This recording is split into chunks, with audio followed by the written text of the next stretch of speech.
Hürmetlik vatandaş, endilikte muhakeme, vaziyet ve muhakeme. Vaziyet ve muhakeme. Bugünkü İslah işkimen 22. yıl 4. ayının 13. günü vatandaşım. Biz tününkü sözlügen muhakemede NATO Brüssel'de açılgan şığını Asya'daki 4 devlet Brezilya, Yeni Zellandiya, Avustralya, Japonya, Hindistan'a teklif kıldı dedik vatandaşım. Endi şu şeye turup dursun, Brüssel'de turup dursun. Bu 4. ay, 4. ayının başının işlerli yüzberge işte 6. 7. günleri. Endilikte hazır Prezident Joe Biden Japonya'nı ziyaret kıldı, yine 4 devlet çıkını. Demek başta ettik, Ukrayna vaziyeti de oңşылış boldu, yani uruş vaziyeti hazır. Müdafiadan hücum etti Ukrayna halkı. Muşu fırsatda Amerika Koşmuş Ştatlarının Asya siyaseti özgürlüş yüz verip, şimdi Tinç Okyan siyasetinin yönelişine.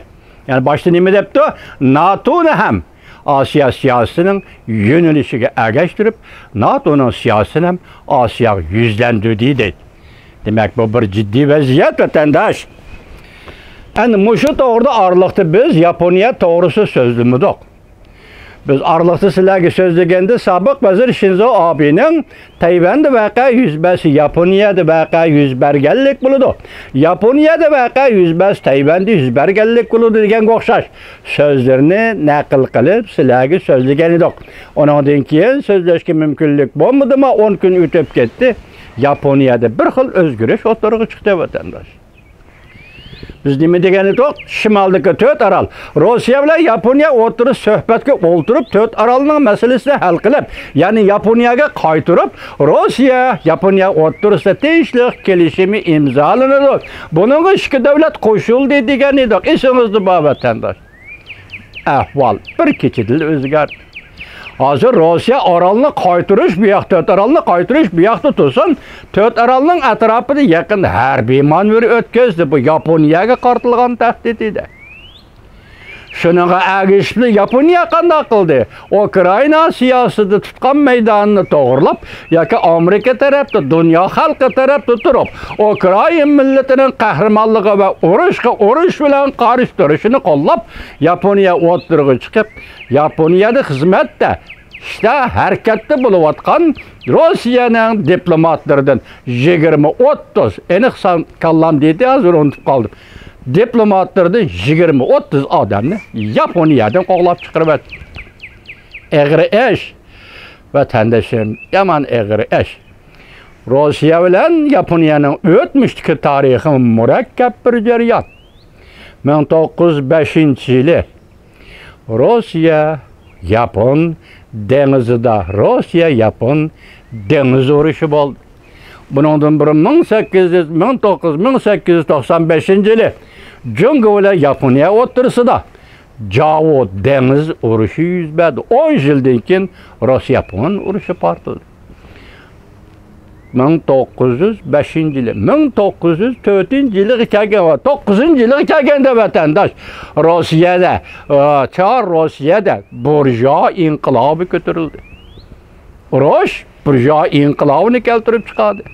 Xuddi Birinci Dünya Uruşu Oktyabr inkılabını keltirip çıkargandak. Biroq Rusya'da bu Menşeviklar inkılabı burjuva inkılabı mağlup oldu. 14. yılı Dünya Uruşu'na, Birinci Dünya Uruşu'na girdi. 17. yılı Rusya'da Oktyabr inkılabı partıldı. Demek Japonya oturusudaki ziddiyet muşunda yitip gel. İkinci Dünya Uruşu da isinizde bolsun vatandaşım.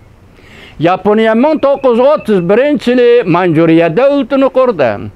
Stalin del şu vakti bu devletini itiraf kıldı. Maksat Japonya'nın muşu devletiyle kamal kılış, çeklep duruş. Japonya'nın Irak şarkıdan Rusya'ya hücum kılışının aldığını eliş.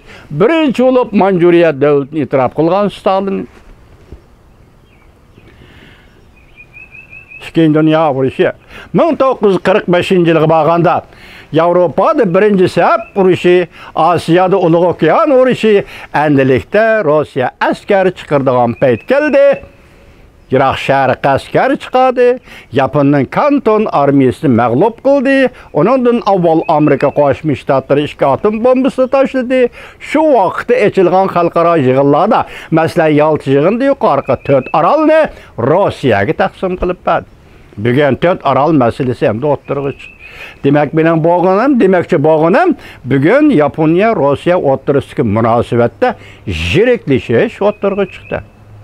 Kabih jirikleşiş oturuğa çıktı. Tarihten kısaca eslap ettik, Japonya, Rusya münasebeti şundakıdı. Bugün şunçilik, yani şundak jirikleşiş bilen oturuğa çıktı. Bunun keyinki terakkiyatı kandak buldu. Rusya Federasyası'nın prezidenti Vladimir Putin ne dedi? Ukrayna uruşida mağa qarşı doğan, mağa qarşı septi turgan her kandak devleti ölçelemen dedi. Bu ölçülüşünü keyin koyup duraylı, Rusya, Japonya münasebeti mana şundak oldu. Endi hazır başta ne dedik? Ukrayna vaziyeti de özgürüş oldu. Uruş vaziyeti de. Bu yıl 5. ayının ahırda, Tokyo'da 4 devlet aksas. 4 devletin yerini eçildi. Demek hazır siyaset, halkara siyaset, Ukrayna uruş meydanıdan bıraklı digidek. Yani Prezident Joe Biden Japonya'nı ziyaret kılgandan için bıraklı digidek Asya, ya Asya mı? Hindi Tinç Okyanı rayını yetkili vatandaşım. Siz kanda oylaysınız bilmeyim, ben şuna oylayım ki hazır Uygur meselesi, Uyguristan meselesi del Amerika Qoşmuş Ştatları ve dünyavi siyaset Endi Tinç Okyan siyasetinin terkibi kısmındaki bir siyaset, terkibi kısmındaki bir köngül bölüş, kişilik hukuk noktayı nazarda köngül bölüş jarayonu bilen Uygur'un meselesi Asya siyasetinin terkibiga kirdi mi? Kiremdi. Bunun sebebi 1930 yılda 31 yılda Manjuriya devleti Kaşgar'da Uyguristan Halk Cumhuriyeti sabit lazım kurgandan başlap Uyguristan meselesi halkara meydandaki mesele, halkara septiki mesele, dünyavi mesele, çoğun devletler oturusundaki mesele bulup geldi vatandaşım. Bu çoğun devletler oturusundaki rayindercilik siyasetle, geopolitiklik siyasetle ve milletle meselesi hal kılmay durup, şula qaratkan siyasette özgürüş bolmay durup, beşinizde taşkı olsanız mı? Sizden takdirinizde yaxşılınış bolmay hürmetlik vatandaşı. Şuna hazır deyimiz ki, bugün Japonya'nın ahvalı özgürüş şu, şundak bulup turganda endi az Japonya'da 4 devlet yığını eçildikken, bunun Asya'yı görürsü, Asya'nın keyinki vaziyeti görürsügan tesiri nime? Hazır muşu tereddütle, muşu vaziyet, Cumhur Kompartiyası'nın siyasetine kandak tesir görürsü vadıdır. Tövendeki vaziyet ve muhakeme leksiyemizde hazır sözleyimiz vatandaş.